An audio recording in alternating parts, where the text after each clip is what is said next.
Je voudrais que l'opinion congolaise et même l'opinion sous-régionale comprennent que l'épidémie Ebola est là et que c'est une épidémie très dangereuse. Ebola tue. Ne cédons pas à la manipulation. Ebola est bel et bien là. Que l'épicentre de cette épidémie a été identifié en Ituri et que sa propagation est là surtout du fait que l'épidémie a été déclarée en retard. En ce qui concerne les territoires libérés, dans les provinces du Nord Kivu et du Sud Kivu, ce que je voudrais dire à l'opinion, à la population, c'est que les dispositions sont prises pour une prise en charge responsable de cette épidémie.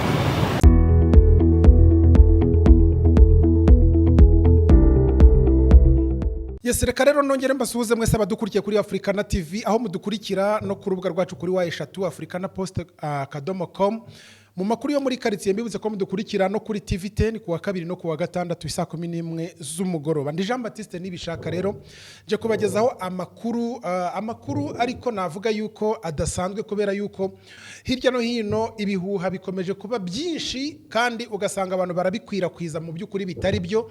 Ndavuga ibijyanye n'igice duherereyemo hano mu burengerazuba bw'u Rwanda ku mupaka w'u Rwanda na Kongo ndetse no hakurya muri DRC. Ku munsi w'ejo rero hakaba hari amakuru atandukanye yavugwaga ku bijyanye no kurwanya no gufata ingamba ku cyorezo cya Ebola cyagaragaye hano muri Repubulika Iharanira Demokarasi ya Kongo. Bityo u Rwanda narwo rukaba rwarafashe ingamba zitandukanye. Ibi byose mu makuru y'iki cyumweru nibyo tugiye kwibandaho kubera yuko impuha zaje ni nyinshi.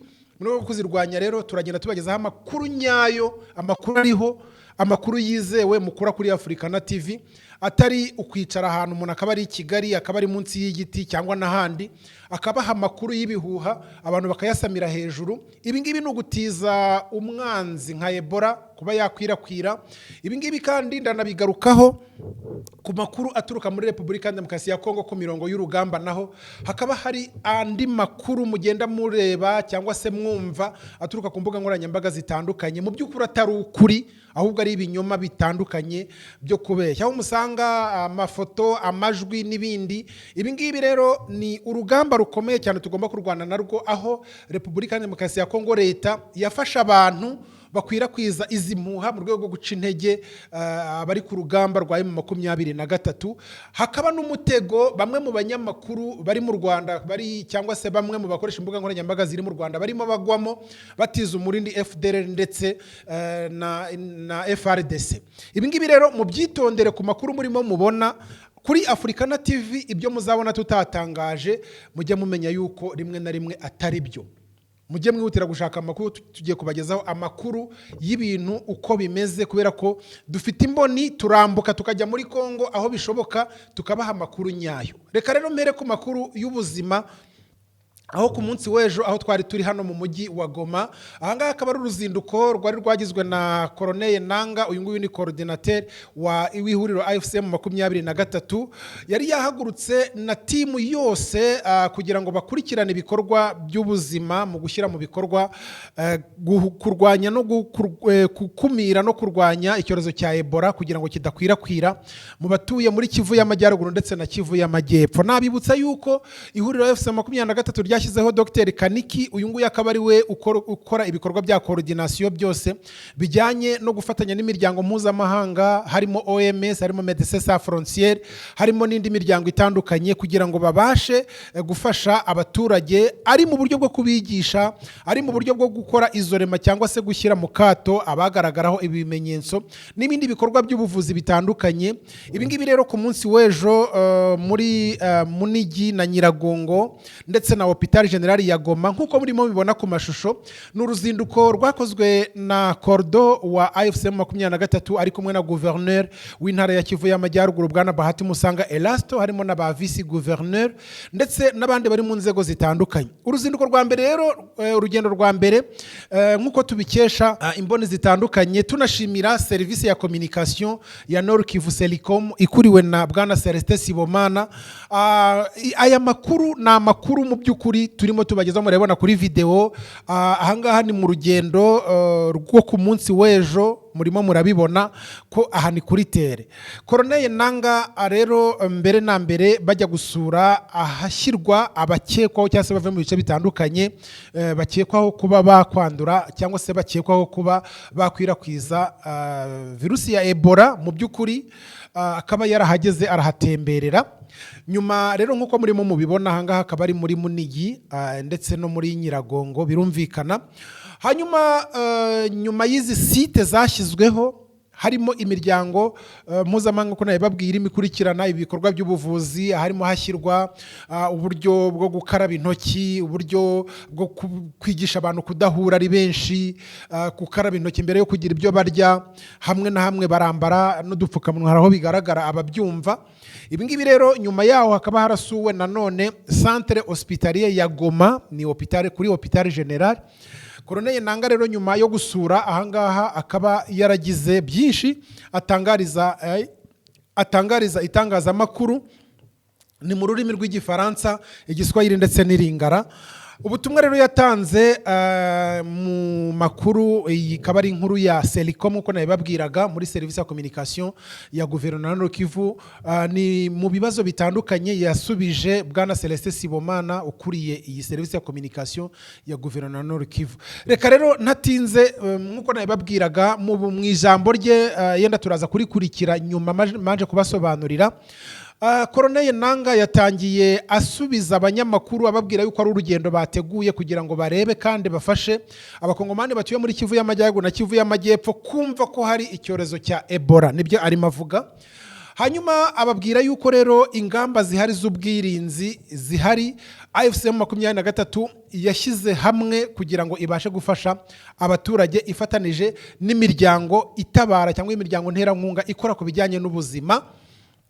Ahangaha akaba yanashimiye OMS Médecins Sans Frontières, yavuze ko urutonde runini cyane rw'iyi miryango atarugendanye ku buryo yahita ruvuga, ariko iyi ni imwe mu miryango ya mentioneze cyangwa se yavuze. Hanyuma ikindi akaba yashyize ahagaragara ko hari task force cyangwa se itsinda ryashyizweho rishinzwe gukurikirana ibijyanye n'ubuzima rikuriwe na Dr Kaniki. Freddy Kaniki rero uyu nguyu akaba ari umuhanga mu bijyanye n'ubuzima birumvikana.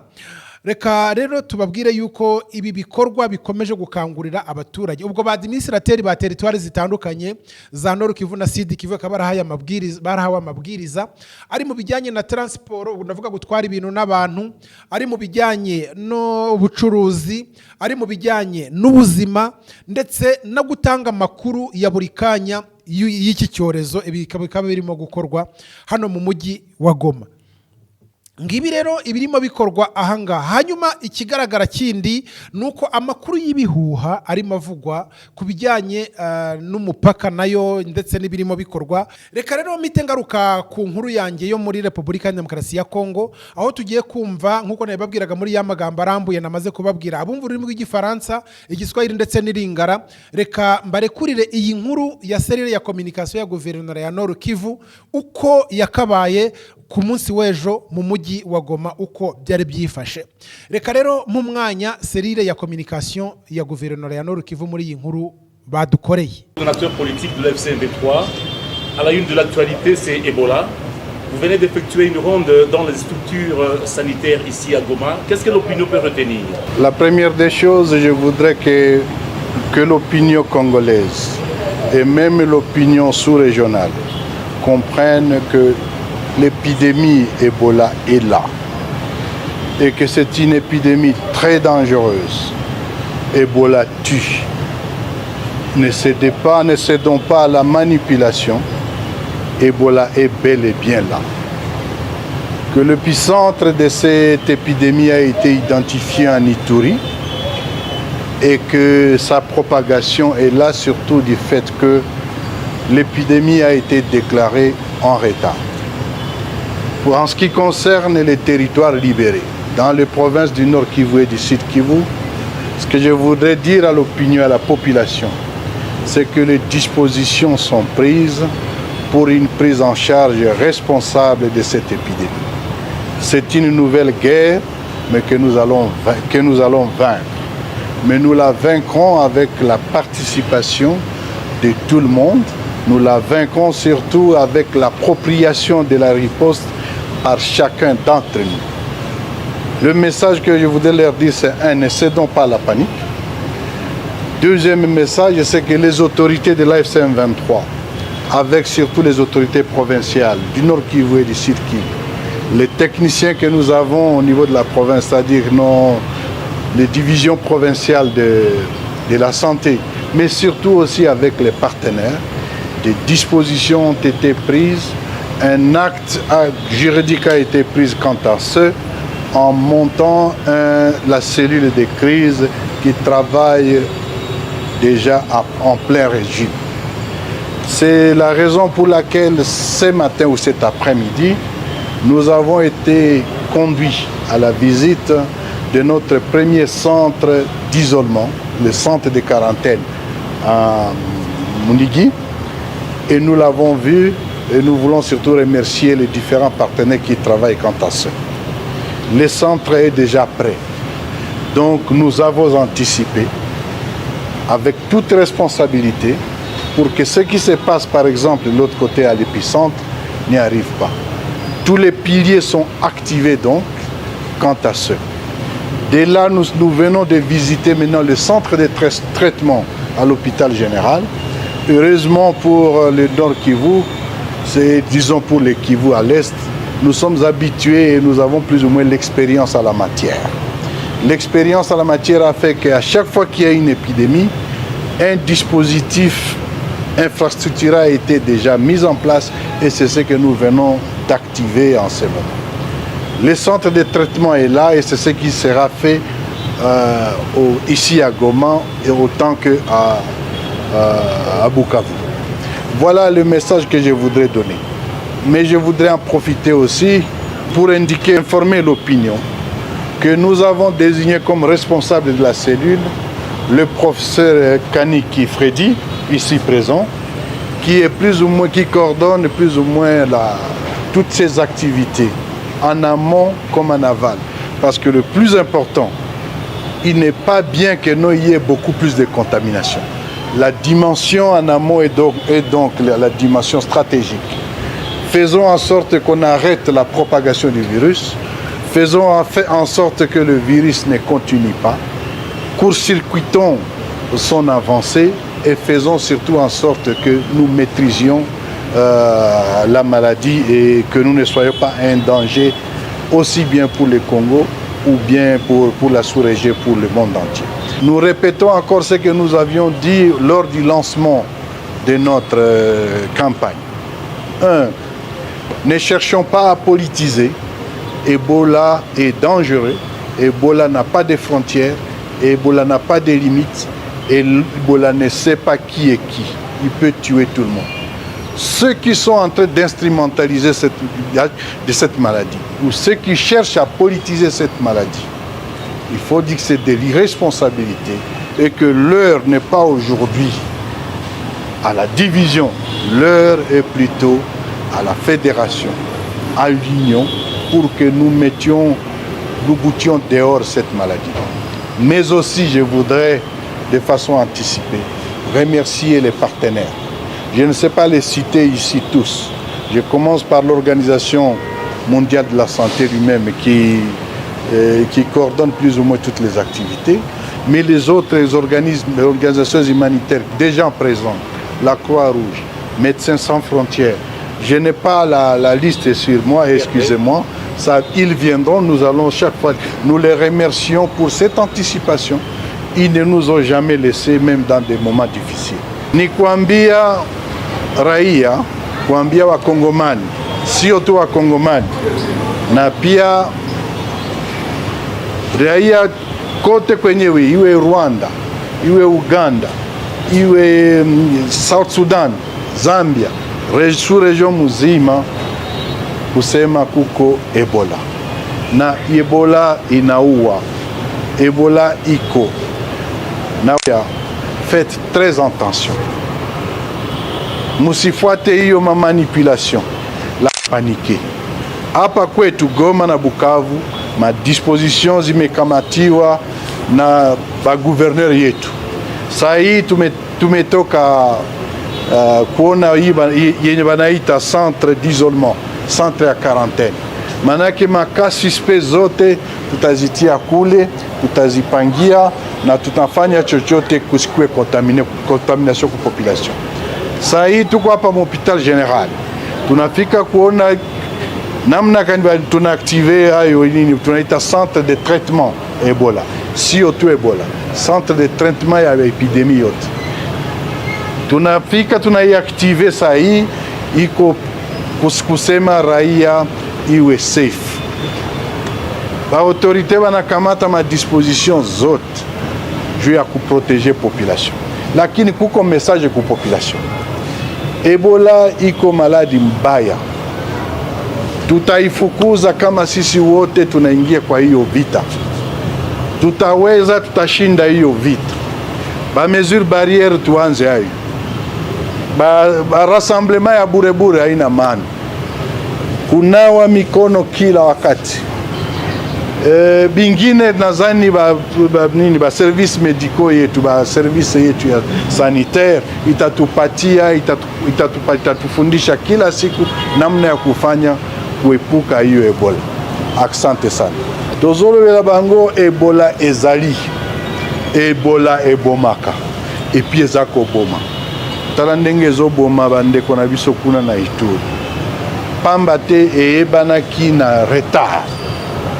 Tosengi na population bayeba ete maladi wana ezali, me moto na moto akota na kati ya mosala mpona ke epanzana te. Po epanzana te tozwa ba mesure barrière au sérieux. Tolanda makambo oyo bakonzi na biso sanitaire baza koloba. Ba autorité publique baza kopesa lokola conseil tolanda yango. Na kati ya Goma, surtout na Bukavu, na loba penza na kati ya province libérée. Ba disposition tozui déjà ya makasi. Et puis toza ko gérer yango na rigueur nyos.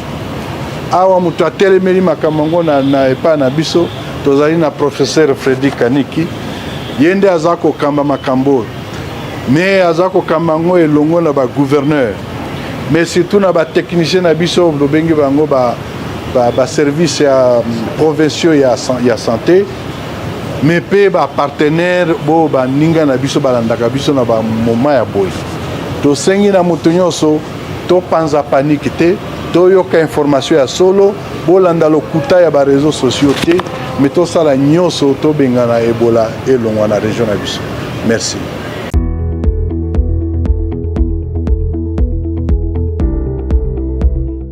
Yego ndabashimiye cyane rero ubwo abakurikira amakuru y'ibihuha nizere ko muvuye mu rujijo, ariko bijyanye na education turimo tubategurira ukuri. Amakuru ariho avuga yuko abana babujijwe kujya kwiga ntabwo ariyo. Amakuru ariho avuga yuko abakongomani bari mu mujyi wa Goma ngo bari kwirukanwa. Ibyo byose ni ibirimo bikorwa ku mbuga nkoranyambaga, bikorwa n'abanyamakuru bakoreshwa na leta ya Kinshasa. Birumvikana, mwagiye mubibona ku mbuga nkoranyambaga, murabaza barimo Micombero ndetse n'abandi. Wikwira kwiza rero ibihuha ngo bifate ubyohereze muri groupe udasobanukiwe n'ibyo bintu, ahubwo kurikira amakuru kuri Africana TV. Mboneyeho no gutanga umurongo wacu wa telefone, hari ufite amakuru cyangwa se ubonye amakuru akeneye kumenya, nawe ushobora kuba wakora verification ku makuru tuba twakoze. Nimero yacu ya telefone rero ni 078039 ndagusubiza. Ubwo ndafasha abari mu bigo bitandukanye ku mugabane w'Uburayi, muri Amerika n'ahandi. Nyabuna twibereye hano ku mupaka munini la Coronisha wa Grande Barriere. Na amakuru tubagezeho tumaze kuverifia, ntabwo twicaye mu bice bitandukanye Kigali cyangwa se no munsi y'ibiti no hirya no hino. Mutubaze amakuru, mukurikirana amakuru kuri Africana, umurongo mwizeye. Hanyuma n'amakuru ajyanye n'urugamba ntihagire ubabeshya, kuko ntawe uba yahagiye. Turabaha amakuru yo dukuye mu mboni zacu, tubanje kubaza ku bayobozi batandukanye, hanyuma tukabona kuyabagezaho. Icyo tutatangaje mujya mugifata nk'igihuha. Ndabashimiye. Reka rero mbashimire, mbifurize kugira umunsi mwiza. Turakomeza kubakurikirana amakuru mu gitondo saa 7 nimugoroba. Mujye mukurikira Africana TV, tubaha amakuru nyayo atari ibihuha. Ibi ngibi tuboneyeho no gusaba bagenzi bacu bari hirya no hino bakoresha imbuga nkoranyambaga, mwirinde gutiza umwanzi imbaraga muterura ibihuha, muterura amashusho, muterura amajwi, muterura n'ibindi, mupfa gushyira ku mbuga nkoranyambaga. Ntabwo nzi impamvu mubikora, ariko mwitondera ibi bintu, kubera yuko hari nk'amakuru mutangaza ku rugamba, twe twakwambuka mu kanya twaganira n'abasirikari bo muri 23 n'urugero, cyangwa twahura nabo bakatubwira bati hari abantu baduca intege tutazi inyungu babifitemo, muzatubwirira abantu bakoresha imbuga nkoranyambaga baba bicaye hirya no hino mu bice bitandukanye, cyane cyane bakorera mu bice bya za Kigali no mu bindi bice ku ma YouTube n'ibindi, ko baba baduhemukira. Ubwo rero ubwo butumwa mubagejejeho, abantu mufite izo mbuga nkoranyambaga, nyabuna ubishoboye azajya yambuka ajye ku rugamba, agenda areba ayo makuru azayatangaze. Naho ibintu byo gufata ibintu gaterura hariya, shuti murimo murahemuka. Reka rero mbashimira abari badukurikiye, mukomeze mukurikira amakuru ya Africana TV n'ibiganiro bitandukanye. Ndabashimiye. Nitwa Jean Baptiste, nibishaka Clip yari kuri kamera.